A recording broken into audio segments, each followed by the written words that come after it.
శాంతి.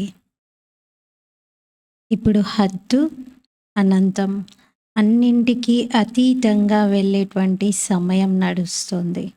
ఈరోజు బాబా అన్నారు, సత్యయుగాన్ని హద్దు అని అంటాము, కలియుగాన్ని అనంతం అంటాము.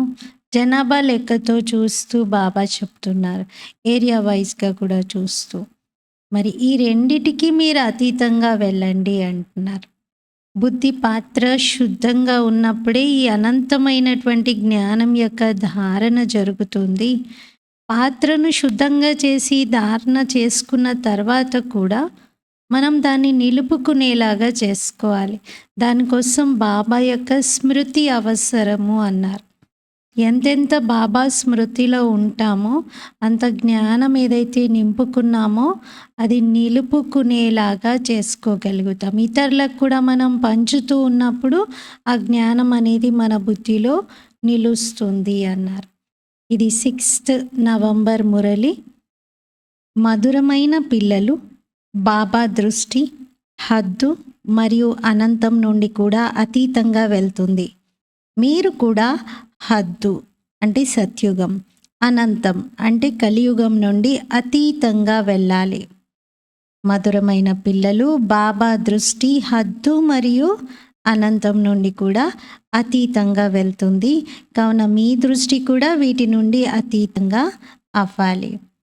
ప్రశ్న: ఉన్నతోన్నతమైన జ్ఞాన రత్నాల ధారణ ఏ పిల్లలలో జరుగుతుంది? జ్ఞానం చాలా ఉన్నతోన్నతమైనటువంటిది. దీని ధారణ ఎవరు చేసుకోగలుగుతారని అడుగుతున్నారు. జవాబు: ఎవరి బుద్ధి యోగం అయితే ఒక్క తండ్రితోనే ఉంటుందో, ఎవరైతే పవిత్రంగా అయ్యారో వారికి ఈ జ్ఞానరత్నాల ధారణ బాగా జరుగుతుంది. ఈ జ్ఞానం కొరకు శుద్ధమైన పాత్ర కావాలి. తప్పుడు సంకల్పాలు కూడా సమాప్తమైపోవాలి. తండ్రితో యోగాన్ని జోడిస్తూ పాత్ర బంగారంగా చేసుకోవాలి. అప్పుడే రత్నాలు నిలవగలుగుతాయి. ముందేమో ధారణ చేయడానికి మనం శుద్ధంగా ఉంచుకోవాలి. తర్వాత బాబాతో యోగాన్ని జోడిస్తూ గోల్డెన్ పాత్రగా చేసుకోవాలి. అప్పుడే జ్ఞానరత్నాలు నిలుస్తాయి. ఓం శాంతి.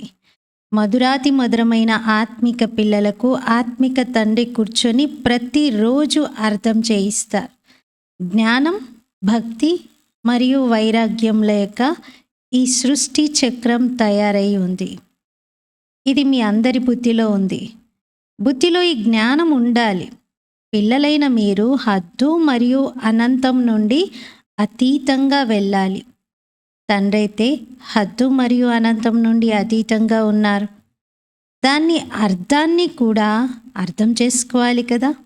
ఆత్మిక తండ్రి కూర్చొని అర్థం చేయిస్తారు. జ్ఞానం, భక్తి మరియు వైరాగ్యం. ఈ టాపిక్ కూడా చాలా బాగుంటుంది ఇతరులకి అర్థం చేయించటానికి. జ్ఞానం, భక్తి, ఆ తర్వాత వైరాగ్యం అన్న ఈ టాపిక్ మంచిగా అర్థం చేయించాలి. జ్ఞానాన్ని పగలు అని అంటారు. అప్పుడు కొత్త ప్రపంచం ఉంటుంది. అందులో ఈ భక్తి అజ్ఞానమే ఉండదు. అది హద్దు ప్రపంచం. ఏది? సత్యయుగం గురించి, కొత్త ప్రపంచం గురించి చెప్తున్నారు. కొత్త ప్రపంచం అనేది హద్దు ప్రపంచం, చిన్నగా ఉంటుంది. ఎందుకంటే అక్కడ చాలా కొద్ది మందే ఉంటారు. ఆ తర్వాత మెల్లమెల్లగా వృద్ధి జరుగుతుంది. సగం సమయం తర్వాత, అంటే సృష్టి 2 యుగాల తర్వాత సగం సమయం గడిచిపోయాక భక్తి ప్రారంభమవుతుంది. అక్కడ సన్యాస ధర్మం ఉండనే ఉండదు. సత్యయుగంలో సన్యాసము లేక త్యాగం అక్కడ ఉండదు. ఆ తర్వాతే సృష్టి వృద్ధి జరుగుతుంది. పైనుండి ఆత్మలు క్రిందకు వస్తూ ఉంటారు. అక్కడ వృద్ధి జరుగుతూ ఉంటుంది. హద్దు నుండి ప్రారంభమై అనంతంలోకి వెళ్తుంది. బాబా దృష్టి అయితే హద్దు మరియు అనంతంను కూడా దాటి అతీతంగా వెళ్తుంది. హద్దులో ఎంత ఎక్కువ మంది పిల్లలు ఉంటారు. ఆ తర్వాత రావణ రాజ్యంలో ఎంత వృద్ధి జరుగుతుంది. ఇప్పుడు మీరు హద్దు మరియు అనంతం నుండి కూడా అతీతంగా వెళ్ళాలి. సత్యయుగంలో ఎంత చిన్న ప్రపంచం ఉంది. అక్కడ సన్యాసం లేక వైరాగ్యం మొదలైనవి ఉండవు. తర్వాత ద్వాపర యుగం నుండి మొదలుకొని ఇతర ధర్మాలన్నీ ప్రారంభమవుతాయి. సన్యాస ధర్మం కూడా ఉంటుంది ద్వాపర యుగం నుండి. వారు ఇల్లు వాకిళ్లను సన్యసిస్తారు. అందరినీ తెలుసుకోవాలి కదా! దానిని హఠయోగం మరియు హద్దు సన్యాసం అని అంటారు. అక్కడ కేవలం ఇల్లు వాకిళ్లను వదిలి అడవులలోకి వెళ్తారు. ద్వాపరం నుండి భక్తి ప్రారంభమవుతుంది. అసలక్కడ జ్ఞానమే ఉండదు. జ్ఞానం అనగా సత్య త్రేతాయుగాలు, సుఖంగా ఉండేటువంటి సమయం. భక్తి అనగా అజ్ఞానం, అంటే దుఃఖం పీరియడ్. ఇది బాగా అర్థం చేయించవలసి ఉంటుంది. మళ్ళీ దుఃఖము మరియు సుఖము నుండి అతీతంగా వెళ్ళాలి. హద్దు మరియు అనంతం నుండి కూడా అతీతంగా వెళ్ళాలి. సముద్రం ఎంతవరకు ఉంది, ఆకాశం ఎంతవరకు ఉంది అని మనుషులు పరిశీలిస్తూ ఉంటారు కదా. ఎంతగానో ప్రయత్నిస్తారు, కానీ దాని అంతాన్నే పొందలేరు. విమానాల్లో వెళ్తారు, కానీ అందులో కూడా మళ్ళీ తిరిగి రాగలిగేందుకు సరిపడా పెట్రోల్ కావాలి కదా. చాలా దూరాల వరకు వెళ్తారు, కానీ అనంతంలోకి వెళ్ళలేరు. సాధనాలతో వెళ్ళగలిగే స్థితి కాదది. అనంతంలోకి వెళ్ళడం ఒక హద్దు వరకే వెళ్ళగలుగుతారు. మీరైతే హద్దు మరియు అనంతం నుండి అతీతంగా వెళ్తారు. మొదట కొత్త ప్రపంచంలో హద్దు ఉంటుంది. చాలా కొద్ది మంది మనుషులే ఉంటారని, దానిని సత్యయుగం అని అంటారని ఇప్పుడు మీరు అర్థం చేసుకోగలరు. పిల్లలైన మీ రచన ఆది మధ్యాంతాల జ్ఞానం ఉండాలి కదా. ఈ జ్ఞానం ఇంకెవరిలోనూ లేదు. మీకు అర్థం చేయించేవారు తండ్రి. ఈ తండ్రి హద్దు మరియు అనంతం నుండి అతీతంగా ఉన్నారు. ఇంకెవరూ అర్థం చేయించలేరు. వారు రచన యొక్క ఆది మధ్యాంతాల రహస్యాన్ని అర్థం చేయిస్తారు. మళ్ళీ దాని నుండి కూడా అతీతంగా వెళ్ళండి అనే చెప్తారు. అక్కడైతే ఏమీ ఉండదు జ్ఞానం. ఎంత దూరం వెళ్ళినా పరంధామంలో ఆకాశమే ఆకాశం. దీనినే హద్దు మరియు అనంతం నుండి అతీతంగా వెళ్ళటం అని అంటారు. అంటే అతీతంగా అవ్వడం అంటే ఏంటి? ఇప్పుడు హద్దులో ఉండొద్దు, అనంతంలో ఉండొద్దు అంటున్నారు. అంటే అటు సత్యుగం వైపు కాదు, ఇటు కలియుగం వైపు కాదు. బుద్ధి ఎక్కడ ఉండాలి? పరంధామం వైపు ఉండాలి. అది అనంతమైనటువంటి స్థితి, అంటే అన్నిటికీ అతీతమైనటువంటి స్థితి. ఎవరు దాని అంతును పొందలేరు. అది అంతం లేనిది అని అంటారు. అంతం లేనిది అని అనటం సహజమే, కానీ అంతము అన్నదాన్ని అర్థం చేసుకోవటం అది కూడా చేయాలి కదా. ఇప్పుడు మీకు బాబా వివేకాన్ని ఇస్తున్నారు. బాబా అంటారు, నాకు హద్దు గురించి తెలుసు, అనంతం గురించి తెలుసు. ఫలానా ధర్మాలు ఫలానా సమయంలో స్థాపన అయ్యాయి అని ఇలా బాబా చెప్పగలరు. దృష్టి సత్యయుగం హద్దు వైపుకు వెళ్తుంది. ఆ తర్వాత కలియుగం విస్తారం వైపుకు వెళ్తుంది. ఆ తర్వాత మనం వాటిని దాటి వెళ్ళిపోతాం. అక్కడ ఇవేవి ఉండవు. మనం సూర్య చంద్రాదుల కన్నా పైకి వెళ్తాం. అక్కడ మన శాంతిధామం, మధురమైన ఇల్లు ఉంది. ఈ మాటకొస్తే సత్యుగం కూడా మధురమైన ఇల్లే. శాంతిధామం, పరంధామమే మధురమైనది అని అంటాం మనము. కానీ బాబా అన్న సత్యుగం కూడా మధురమైన ఇల్లే. అక్కడ శాంతి కూడా ఉంటుంది. అలాగే రాజ్యభాగ్యమైన సుఖం కూడా ఉంటుంది. రెండూ ఉంటాయి. ఇంటికి వెళ్ళినట్లయితే అక్కడ కేవలం శాంతియే ఉంటుంది. పరంధామం స్వీట్ హోమ్, కానీ అక్కడ కేవలం పీస్, హ్యాపీనెస్ లేదు. అక్కడ సుఖం యొక్క ప్రస్తావన ఉండదు. ఇప్పుడు మీరు శాంతిని కూడా స్థాపన చేస్తున్నారు. అలాగే సుఖశాంతులను కూడా స్థాపన చేస్తున్నారు. అక్కడైతే శాంతి కూడా ఉంది, సుఖం యొక్క రాజ్యం కూడా ఉంది. మూలవతనంలో అయితే సుఖం యొక్క విషయం లేదు.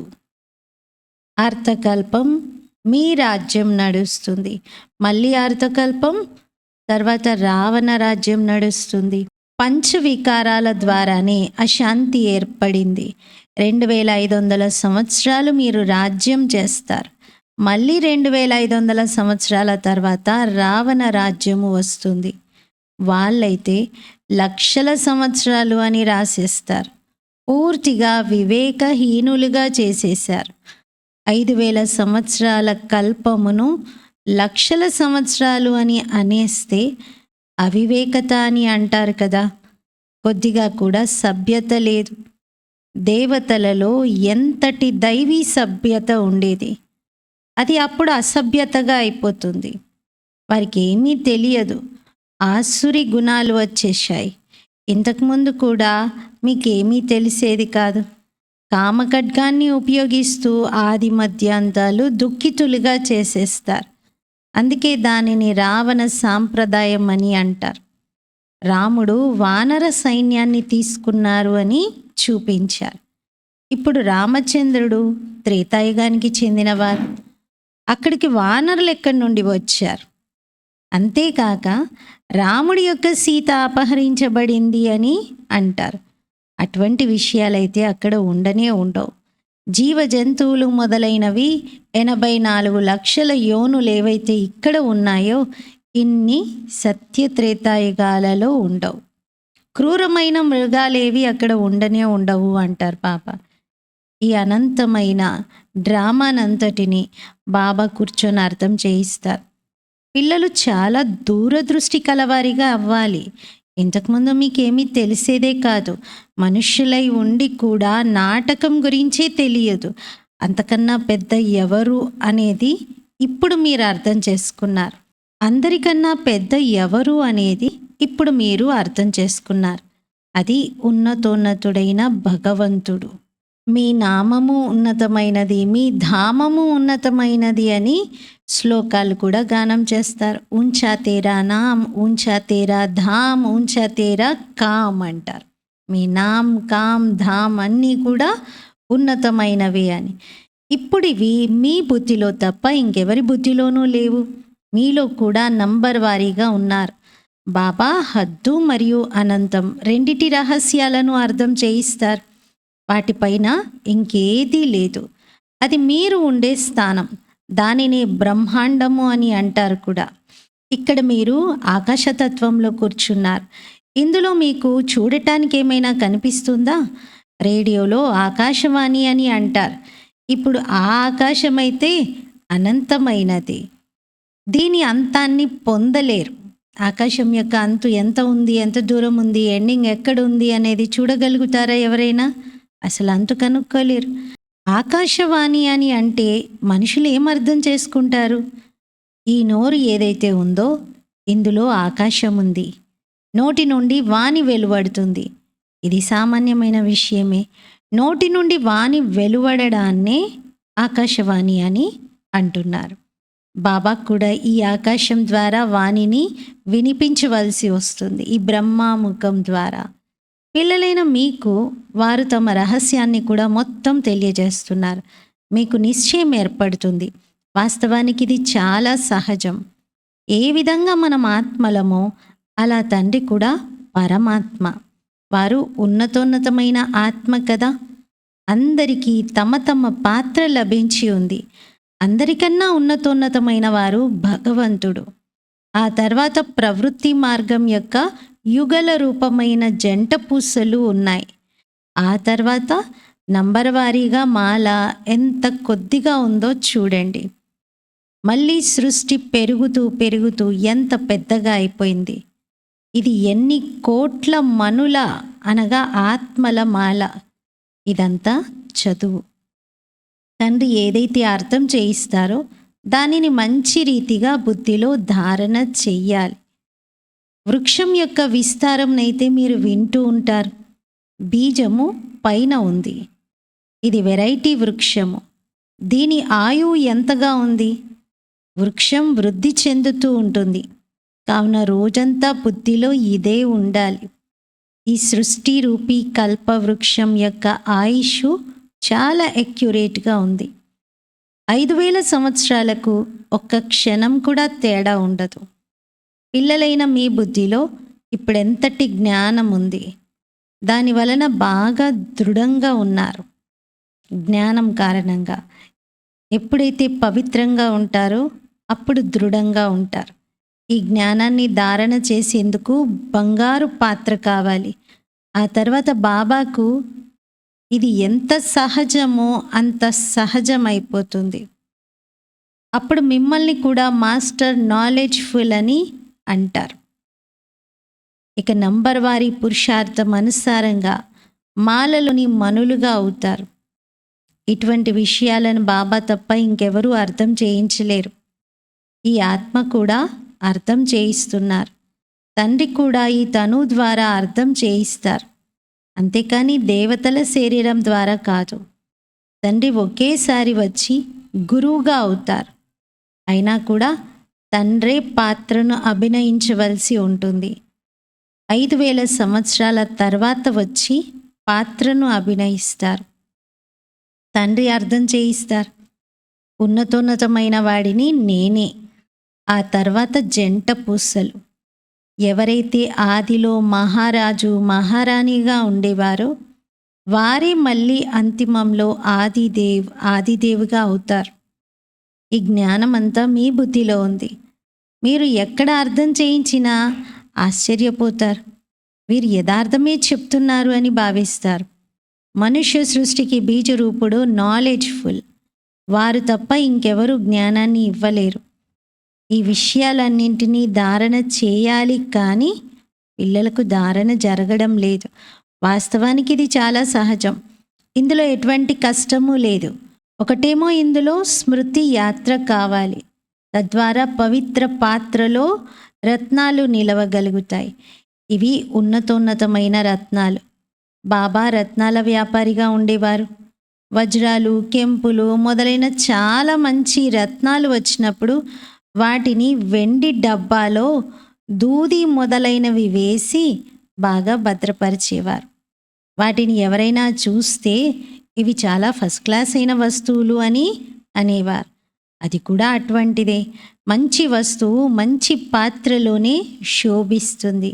మీ చెవులు ఉంటాయి, అందులో ధారణ జరుగుతుంది. పవిత్రంగా ఉన్నట్లయితే, బుద్ధియోగం తండ్రితో ఉన్నట్లయితే ధారణ బాగా జరుగుతుంది. లేదంటే అంతా బయటికే వెళ్ళిపోతుంది. విన్నట్టే వింటారు, మొత్తం నీళ్ళైపోతుంది.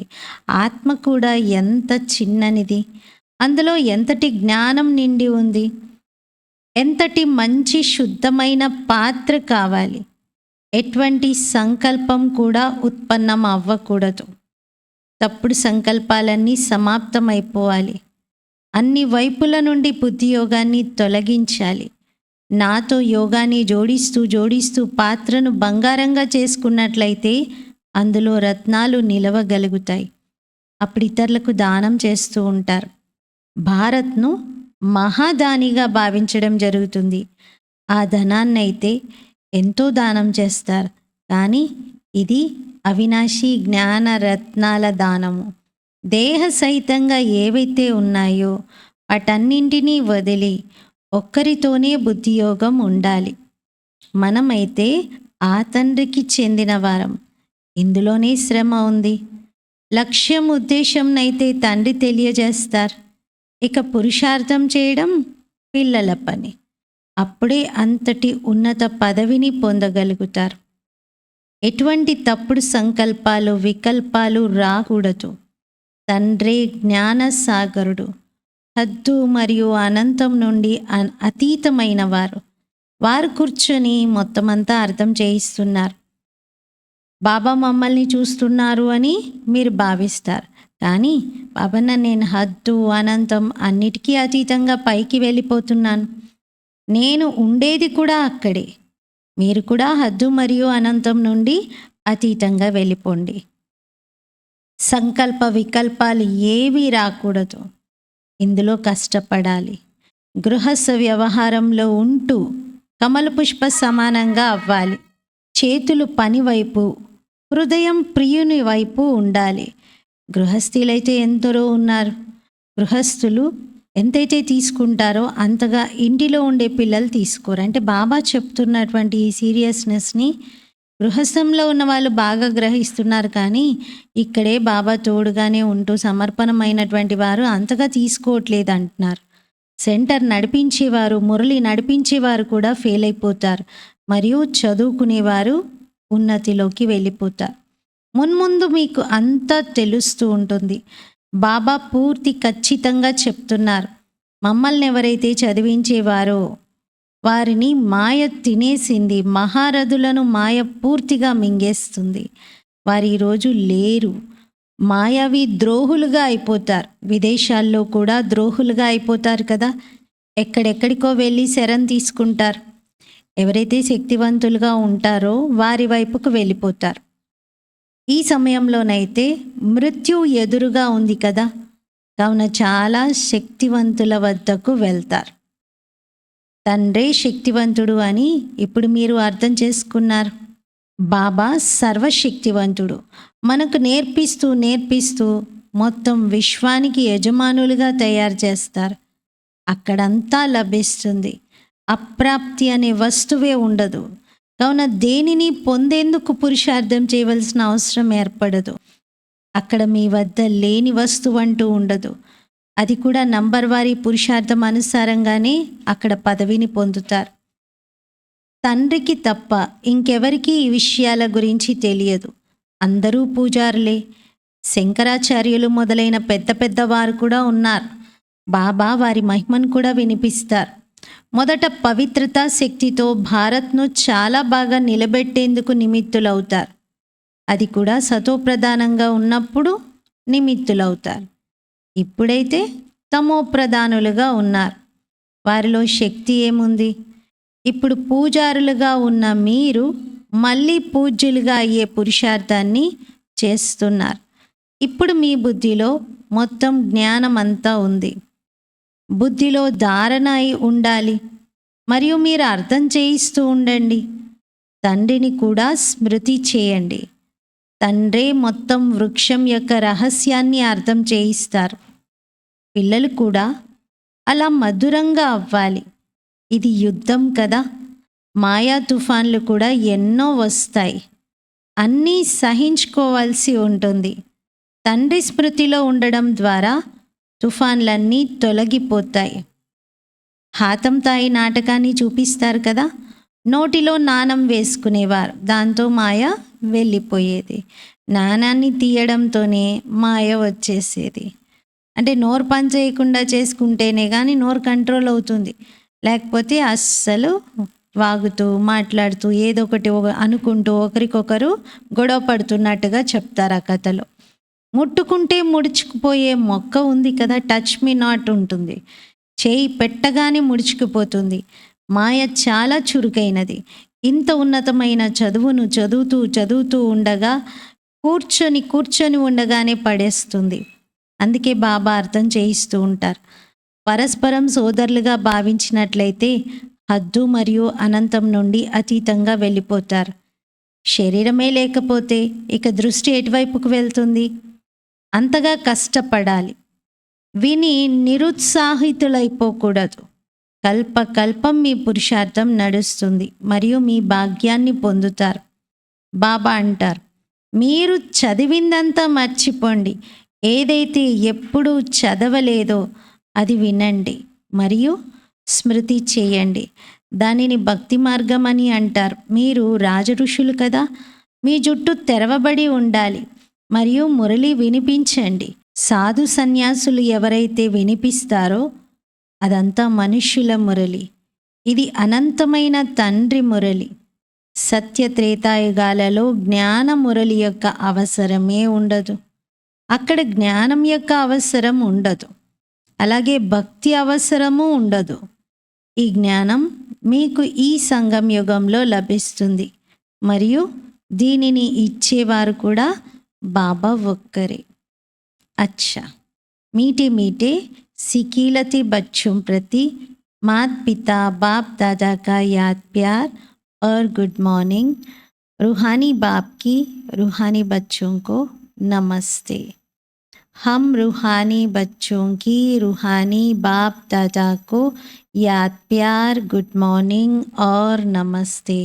मेरा बाबा, मीठा बाबा, प्यारा बाबा, शुक्रिया बाबा. ధారణ కొరకు ముఖ్య సారం. ఫస్ట్ పాయింట్, బుద్ధిలో జ్ఞానరత్నాలని ధారణ చేసి దానం చేయాలి. హద్దు మరియు అనంతం నుండి అతీతంగా ఎటువంటి స్థితిలో ఉండాలంటే ఎప్పుడు కూడా తప్పుడు సంకల్పాలు లేక వికల్పాలు రాకూడదు. ఆత్మలమైన మనము పరస్పరం సోదరులం అన్న ఈ స్మృతియే ఉండాలి. సెకండ్ పాయింట్, మాయా తుఫాన్ల నుండి సురక్షితంగా ఉండేందుకు నోటిలో తండ్రి స్మృతి అనే నాణెము వేసుకోవాలి. అన్నింటినీ సహించుకోవాలి. ముట్టుకుంటే ముడుచుకుపోయే వారిలా అవ్వకూడదు. మాయతో ఓడిపోకూడదు. ఫస్ట్ పాయింట్లో బాబా జ్ఞాన ధారణ చేయండి, అన్నిటికీ అతీతంగా వెళ్ళండి, ఏ వికల్పాలు చెడు సంకల్పాలు రావద్దు, పరస్పరం సోదరులం అనే స్మృతి ఉంచుకోవాలి అని చెప్తున్నారు. సెకండ్ పాయింట్లో నోట్లో ఇనుప ముక్క వేసుకోండి, తండ్రి స్మృతి అనే నాణెం వేసుకోండి, అన్నిటినీ సహించుకోవాలి, టచ్ మీ నాట్లా అవ్వకూడదు, మాయతో ఓడిపోకూడదు అంటున్నారు. వరదానం, సదా ఒక్కరి స్నేహంలో ఇమిడిపోయి ఉంటూ ఒక్క తండ్రిని ఆధారంగా చేసుకునే సర్వ ఆకర్షణ ముక్త భవ. సదా ఒక్కరి స్నేహంలో ఇమిడిపోయి ఒక్క తండ్రిని ఆధారంగా చేసుకునే సర్వ ఆకర్షణ ముక్త భవ. ఏ పిల్లలైతే ఒక్క తండ్రి స్నేహంలో ఇమిడిపోయి ఉంటారో వారు సర్వ ప్రాప్తులలో సంపన్నంగా మరియు సంతుష్టంగా ఉంటారు. వారిని ఏ విధమైన ఆధారము ఆకర్షించలేదు. వారికి సహజంగానే ఒక్క తండ్రి తప్ప ఇంకెవరూ లేరు అన్న అనుభూతి కలుగుతుంది. వారికి ఒక్క తండ్రే ప్రపంచం. ఒక్క తండ్రి ద్వారానే సర్వ సంబంధాల రసం అనుభవం అవుతుంది. వారికి సర్వ ప్రాప్తుల ఆధారము ఒక్క తండ్రి, అంతేకాని వైభవాలు లేక సాధనాలు కావు. అందుకే వారు సహజంగానే ఆకర్షణ ముక్తులుగా అయిపోతారు. స్లోగన్, ప్రకృతిని పావనంగా చెయ్యాలంటే సంపూర్ణ ఆకర్షణ ముక్తులుగా అవ్వండి. ప్రకృతిని పావనంగా చేయాలంటే సంపూర్ణంగా అన్ని రకాల ఆకర్షణల నుండి ముక్తులుగా అవ్వాలి. బాబా ఈరోజు వరదానం, స్లోగన్ రెండిటికి సంబంధం ఉండేలా చెప్తున్నారు. ఈరోజు స్వమనం, నేను సర్వ ఆకర్షణ ముక్తుడను, నేను ఆత్మను, సర్వ ఆకర్షణల నుండి ముక్తుడను. ఇదే అభ్యాసం అనుభవము చేద్దాం. ఓం శాంతి.